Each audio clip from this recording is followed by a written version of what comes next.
Dear students, in the subject Business Statistics 1, we are discussing Unit 3, that is Univariate Data Analysis. And in this class, we have to study mean deviation from mode. What is mode? We have discussed previously the meaning of mode. Mode means the most repeated value, or the value which is having highest frequency is called mode. So we have to ascertain the average deviation from mode in the frequency distributions or in any data. Here is one question. Please read the question. Calculate mean deviation and its coefficient, mean deviation from mode and its coefficient from the following. Here sale and days are given.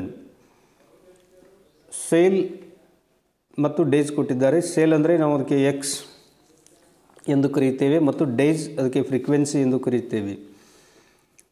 ಹಾಗಾದರೆ ಇದು discrete frequency distribution ಇದೆ. ನೀವು ಇಲ್ಲಿ observe ಮಾಡಿ, sale ಮತ್ತು ಡೇಸ್ದಲ್ಲಿ ಯಾವುದು highest frequency ಬಂದಿದೆ. Days ಅಂದರೆ ಫ್ರೀಕ್ವೆನ್ಸಿ. ನಾವು ಆನ್ಸರ್ಸ್ ಅದು ಫೈಂಡ್ ಔಟ್ ಮಾಡಲು ಅಥವಾ ಈ ಪ್ರಾಬ್ಲಮನ್ನು ಸಾಲ್ವ್ ಮಾಡಲು ವರ್ಟಿಕಲ್ ಆಗಿ ಸೇಲ್ ಮತ್ತು ಡೇಸನ್ನು ವರ್ಟಿಕಲ್ ರೂಪದಲ್ಲಿ ಬರೆಯಿರಿ. ಯಾವುದು ಹೈಯೆಸ್ಟ್ ಫ್ರೀಕ್ವೆನ್ಸಿ ಫೈಂಡ್ ಔಟ್ ಮಾಡಿ. ನೋಡಿ, ಇಲ್ಲಿ 21 ಹೈಯೆಸ್ಟ್ ಫ್ರೀಕ್ವೆನ್ಸಿ ಇದೆ. ಹಾಗಾದರೆ 21ಗೆ ಕರೆಸ್ಪಾಂಡಿಂಗ್ ವ್ಯಾಲ್ಯೂ ಸೇಲ್ದಲ್ಲಿ ಎಕ್ಸ್ ವ್ಯಾಲ್ಯೂ ಎಷ್ಟಿದೆ? 12. ಸೊ ಹಾಗಾದರೆ 12 ಮೋಡ್ ಆಗುತ್ತೆ. ಅದರಿಂದ ನಂಬರ್ 1ದಲ್ಲಿ ನಾವು ಬರ್ತೀವಿ, here mode that is Z is equal to 12 because a value having highest frequency. ಹಾಗಾದರೆ ಮೋಡು 12 ಬಂದಿದೆ. ಹೈಯೆಸ್ಟ್ ಫ್ರೀಕ್ವೆನ್ಸಿ 12 ಇರೋದರಿಂದ ಮೋಡು 12 ಇದೆ. ಹೀಗೆ ಆ 12ಗೆ ಪ್ರತಿಯೊಂದು ವ್ಯಾಲ್ಯೂ ನಾವು next column X minus Z, module ಸಿಂಬಲ್ನಲ್ಲಿ ಎಕ್ಸ್ ಮೈನಸ್ ಝೆಡ್ ಅಂದರೆ ಇಗ್ನೋರಿಂಗ್ ದ ಸೈನ್ಸ್, ಪ್ಲಸ್ ಮೈನಸನ್ನು ಇಗ್ನೋರ್ ಮಾಡಿ ಇಲ್ಲಿ ಎಕ್ಸ್ ಮೈನಸ್ ಝೆಡ್ ಅಂತರವನ್ನು ಕಂಡುಹಿಡಿಯೋಣ. ಅಂದರೆ ಪ್ರತಿಯೊಂದು ವ್ಯಾಲ್ಯೂ ಝೆಡ್ ಅಂದರೆ ಮೋಡ್ಗೆ ಎಷ್ಟು ಅಂತರವನ್ನು ಹೊಂದಿದೆ. ಇಲ್ಲಿ ಹೈಯೆಸ್ಟ್ ಫ್ರೀಕ್ವೆನ್ಸಿ 21 ಇರೋದರಿಂದ ಅದರ ಸಂಬಂಧಿಸಿದ ವ್ಯಾಲ್ಯೂ ಎಕ್ಸ್ ಯಾವುದು? 12. ಅದಕ್ಕೆ 12 ಮೋಡ್ ಇದೆ. ಹಾಗಾದರೆ ಎಕ್ಸ್ ಮೈನಸ್ ಝೆಡ್ ಅಂದಾಗ 10 ಮೈನಸ್ 12 ಆಗುತ್ತೆ. ಮೊದಲೇ ವ್ಯಾಲ್ಯೂ 10 ಮೈನಸ್ 12 2 ಆಗುತ್ತೆ. 11. ನೆಕ್ಸ್ಟ್ ನೋಡಿರಿ, ಎರಡನೇ ವ್ಯಾಲ್ಯೂ ಎಕ್ಸ್ ಮೈನಸ್ ಝೆಡ್ ಕಾಲಮ್ದಲ್ಲಿ 11 ಮೈನಸ್ 12 1 ಆಗುತ್ತೆ. 12 ಮೈನಸ್ 12 0. 13 ಮೈನಸ್ 12 1 ಆಗುತ್ತೆ. 14 ಮೈನಸ್ 12 2 ಆಗುತ್ತೆ. 15 ಮೈನಸ್ 12 3 ಆಗುತ್ತೆ. ಹೀಗೆ ಎಕ್ಸ್ ಮೈನಸ್ ಝೆಡ್ ಅಂದರೆ ಅಂತರವನ್ನು ಕಂಡುಹಿಡ್ತೀವಿ. ಈ ಎಕ್ಸ್ ಮೈನಸ್ ಝೆಡ್ ವ್ಯಾಲ್ಯೂಗಳು ಫ್ರೀಕ್ವೆನ್ಸಿ ಜೊತೆ ಇಂಟು ಆಗಬೇಕು, ನಾವು ಗುಣಿಸಬೇಕು. ಹಾಗಾದರೆ ನೋಡಿ, 3 ಇಂಟು 2 6 ಆಗುತ್ತೆ. 12 ಇಂಟು 1 12. 21 ಇಂಟು 0 0 ಆಗುತ್ತೆ. 14 ಇಂಟು 1 14 ಆಗುತ್ತೆ. 7 ಇಂಟು 2 14. 2 ಇಂಟು 3 6. ಈ ರೀತಿ ಟೋಟಲ್ ಡಿವಿಯೇಷನ್ ಇಲ್ಲಿ summation F into X minus Z. ನೋಡಿ, ಕೊನೆ ಕಾಲಮ್ದಲ್ಲಿ ಸಮ್ ಟೋಟಲ್ ಎಷ್ಟಾಗುತ್ತೆ? 52 ಆಗುತ್ತೆ. ಹಾಗಾದರೆ ನೆಕ್ಸ್ಟ್ ನಾವು ಮೀನ್ ಡಿವಿಯೇಷನ್ ಫ್ರಾಮ್ ಮೋಡ್ ಮತ್ತು coefficient from mean deviation mode ಕಂಡುಹಿಡಿಯೋಣ. ನೋಡಿ, mean deviation from mode number 2ದಲ್ಲಿ mean deviation from mode formula ನೋಡಿ, MDZ ಅಂತ ಬರೀತಾ ಇದ್ದೀವಿ, is equal to summation F into X minus Z divided by N ಇದೆ. ಹಾಗಾದರೆ summation total F into X minus Z column, total column ನೋಡಿ chart ಟೇಬಲ್ದಲ್ಲಿ ಅದು 52 ಇದೆ. ಹಾಗಿದ್ದಾಗ 52 ಡಿವೈಡೆಡ್ ಬೈ ಎನ್ ಅಂದರೆ ಟೋಟಲ್ ಆಫ್ ಫ್ರೀಕ್ವೆನ್ಸಿ. ನೋಡಿ, ಫ್ರೀಕ್ವೆನ್ಸಿ ಅಂದರೆ ಡೇಸ್ ಟೋಟಲ್ 59 ಇದೆ. ಹೀಗೆ 52 ಡಿವೈಡೆಡ್ ಬೈ 59 ಅಂದಾಗ 0.88. ಹಾಗಿದ್ದಾಗ ಮೀನ್ ಡಿವಿಯೇಷನ್ ಫ್ರಾಮ್ ಮೋಡ್ 0.88 ಆಗುತ್ತೆ. Next coefficient of mean deviation from mode ಕಂಡುಹಿಡಬೇಕಾಗಿದೆ. Formula MDZ divided by Z. ಹಾಗಾದರೆ ಮೇಲೆ ಏನು ಫಲಿತಾಂಶ ಬಂದಿದೆ ಮೀನ್ ಡಿವಿಷನ್ ಫ್ರಮ್ ಮೋಡ್, ನಾವು ಮೇಲೆ ನ್ಯೂಮರೇಟರ್ ಇಟ್ಟುಕೋಬೇಕು. ಡಿನಾಮಿನೇಟರ್ದಲ್ಲಿ ಝೆಡ್ ಅಂದರೆ ಮೋಡ್ಗೆ ರಿಲೇಟ್ ಮಾಡ್ತಾ ಇದ್ದೀವಿ. So 0.88 divided by 12 is equal to 0.733 ಆಗುತ್ತೆ. ಇದು coefficient of mean division from mode ಆಗುತ್ತೆ. 0.0733 ಇಂಟು 100 ಮಾಡಿದರೆ 7.33% ಆಗುತ್ತೆ. ಪರ್ಸೆಂಟೇಜ್ ರೂಪದಲ್ಲಿ ನಾವು ಎಕ್ಸ್ಪ್ರೆಸ್ ಮಾಡ್ಬೋದು. ನೋಡಿ ನೆಕ್ಸ್ಟ್ ನಾವು ಈಗ ಡಿಸ್ಕ್ರೀಟ್ ಫ್ರೀಕ್ವೆನ್ಸಿ ಡಿಸ್ಟ್ರಿಬ್ಯೂಷನ್ ಇದ್ದಾಗ ಮೀನ್ ಡಿವಿಯೇಷನ್ ಫ್ರಮ್ ಮೋಡ್ ಕಂಡುಹಿಡಿಯೋದನ್ನು ನೋಡಿದ್ದೀವಿ. ಹಾಗಾದರೆ ಮತ್ತೊಂದು ಪ್ರಾಬ್ಲಮ್ ನೋಡೋಣ. ಕ್ವೆಶನ್ ಇದೆ, ಕಂಟಿನ್ಯೂಸ್ ಫ್ರೀಕ್ವೆನ್ಸಿ ಡಿಸ್ಟ್ರಿಬ್ಯೂಷನ್ ಇದ್ದಾಗ ಮೀನ್ ಡಿವಿಯೇಷನ್ ಫ್ರಮ್ ಮೋಡ್ ಕಂಡುಹಿಡಿಯುವ ವಿಧಾನವನ್ನು ನೋಡೋಣ. ನೋಡಿ ಪ್ರಶ್ನೆ, ಕ್ವೆಶನ್ ಓದಿ. Calculate mean deviation from mode and its coefficient from the following. Here data given is wage in rupees and workers and group 40 to 60. ನೋಡಿ ಇಲ್ಲಿ ಕ್ಲಾಸ್ ಇಂಟರ್ವಲ್ ರೂಪದಲ್ಲಿ ವೇಜಸ್ ಇದೆ 40 to 60, 60 to 80, 80 to 100, 100 to 120 ಹೀಗೆ. ಆಮೇಲೆ workers number 12, 47, 31, 8 and so on ಈ ರೀತಿ ಇದೆ. ನೋಡಿ ಹಾಗಾದರೆ ನಾವು ಮೀನ್ ಡಿವಿಷನ್ ಫ್ರಮ್ ಮೋಡ್ ಮತ್ತು ಕೋಎಫಿಷಿಯಂಟ್ ಕಂಡುಹಿಡಿಯಲು ಫಸ್ಟು ಎರಡು ಕಾಲಮ್ಗಳು ವೇಜ್ ಮತ್ತು ವರ್ಕರ್ಸ್ ವರ್ಟಿಕಲ್ದಲ್ಲಿ ಬರ್ಕೋರಿ. ವೇಜ್ ಅಂದರೆ ಅದು ಕ್ಲಾಸ್ ಇಂಟರ್ವಲ್ ಇದೆ, ವರ್ಕರ್ಸ್ ಅಂದರೆ ಅದು ಫ್ರೀಕ್ವೆನ್ಸಿ ಎಫ್ ಬರೀರಿ. ನೆಕ್ಸ್ಟ್ ನಾವು ಫೈಂಡ್ ಔಟ್ ಮಾಡೋಣ ಮಿಡ್ ವ್ಯಾಲ್ಯೂ. ಯಾಕಂದರೆ ಈ ಕ್ಲಾಸ್ ಇಂಟರ್ವಲನ್ನು ಸಿಂಗಲ್ ವ್ಯಾಲ್ಯೂಗಳಾಗಿ ಪರಿವರ್ತನೆ ಮಾಡುವುದು ಆ್ಯಾವ್ರೇಜ್. ಕ್ಲಾಸ್ ಇಂಟರ್ವಲ್ದು ಆ್ಯಾವ್ರೇಜ್ ತೆಗಿಬೇಕಾಗುತ್ತೆ. ಹಾಗಾದರೆ ಆ್ಯಾವ್ರೇಜ್ ತೆಗೆಯಲು 40 ಮತ್ತು 60 100 ಆಗುತ್ತೆ. ನೋಡಿ ಕ್ಲಾಸ್ ಇಂಟರ್ವಲ್ 40 ಮತ್ತು 62 ಪ್ಲಸ್ ಮಾಡಿ ಡಿವೈಡ್ ಬೈ 2 ಮಾಡಬೇಕು. ಅದು average of the class interval ಆಗುತ್ತೆ. ಹಾಗಾದಾಗ 40 + 60 100 ಆಯಿತು. 100 ಡಿವೈಡೆಡ್ ಬೈ 2 ಮಾಡಿದಾಗ 50. ನೆಕ್ಸ್ಟ್ ಎರಡನೇದ್ದು ಕ್ಲಾಸ್ ಇಂಟರ್ವಲಲ್ಲಿ ಎರಡನೇದ್ದು 60 ಮತ್ತು 80 ಇದೆ. 60 + 80 140 ಆಗುತ್ತೆ. ಡಿವೈಡೆಡ್ ಬೈ 2 ಮಾಡಿದಾಗ 70. ಈ ರೀತಿ ಆವ್ರೇಜ್ ವ್ಯಾಲ್ಯೂ ಅಥವಾ ಮಿಡ್ ವ್ಯಾಲ್ಯೂ ಕಂಡುಹಿಡಿದಾಗ ಅದು 50, 70, 90, 110, 130, 150 ಈ ರೀತಿ ಮಿಡ್ ವ್ಯಾಲ್ಯೂಗಳು ಬರ್ತಾ ಇವೆ.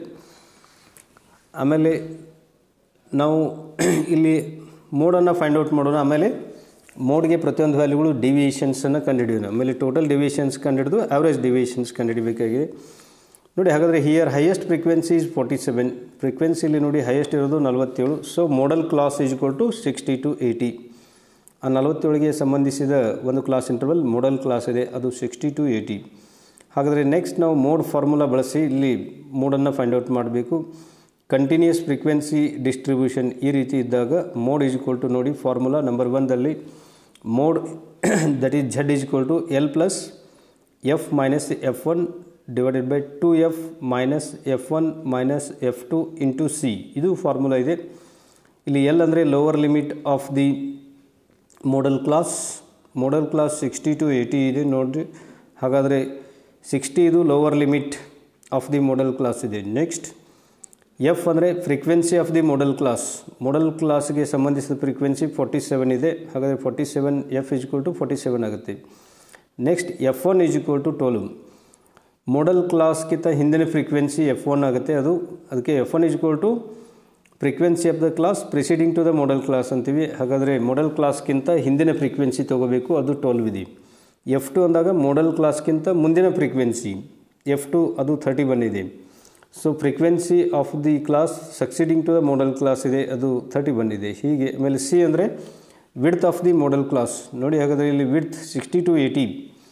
60ರಲ್ಲಿ 20 ಪ್ಲಸ್ ಮಾಡಿ 80 ಆಗುತ್ತೆ, ಅಥವಾ 80ರಲ್ಲಿ 60 ಮೈನಸ್ ಮಾಡಿದ್ರೆ 20 ಬರುತ್ತೆ. ಹೀಗೆ 20 ಅದು ಕ್ಲಾಸ್ ವಿಡ್ತ್ ಇದೆ ಅಥವಾ ಹೈಟ್ ಆಫ್ ದ ಕ್ಲಾಸ್ ಅಂತೀವಿ, ಅದು ಸಿ ಈಸ್ ಈಕ್ವಲ್ ಟು 20 ಆಗುತ್ತೆ. ಹಾಗಾದರೆ ಫಾರ್ಮುಲಾದಲ್ಲಿ ಇವೆಲ್ಲ ವ್ಯಾಲ್ಯೂಗಳನ್ನು ಫಿಲಪ್ ಮಾಡೋಣ. ಎಲ್ ಅಂದಾಗ 60 ಪ್ಲಸ್ F 47 ಇದೆ, ಮೈನಸ್ F1 12 ಇದೆ, ಡಿವೈಡೆಡ್ ಬೈ 2 ಇಂಟು ಎಫ್ ಅಂದರೆ 47 ಮೈನಸ್ F1 ಅಂದರೆ 12 ಮೈನಸ್ F2 ಅಂದರೆ 31 ಇಂಟು 20 ಇದೆ.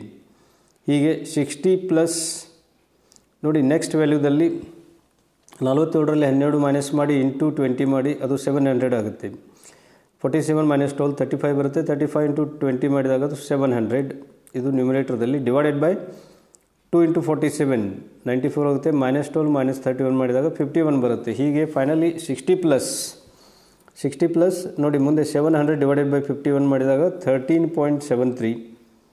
ಹಾಗಾದರೆ ಫೈನಲ್ ಆನ್ಸರ್ ಇಲ್ಲಿ ಮೋಡ್ ಈಸ್ ಈಕ್ವಲ್ ಟು ಯಾವುದಾಗುತ್ತೆ ಅಂದರೆ 60 ಪ್ಲಸ್ 13.73 ಈಸ್ ಈಕ್ವಲ್ ಟು 73.73.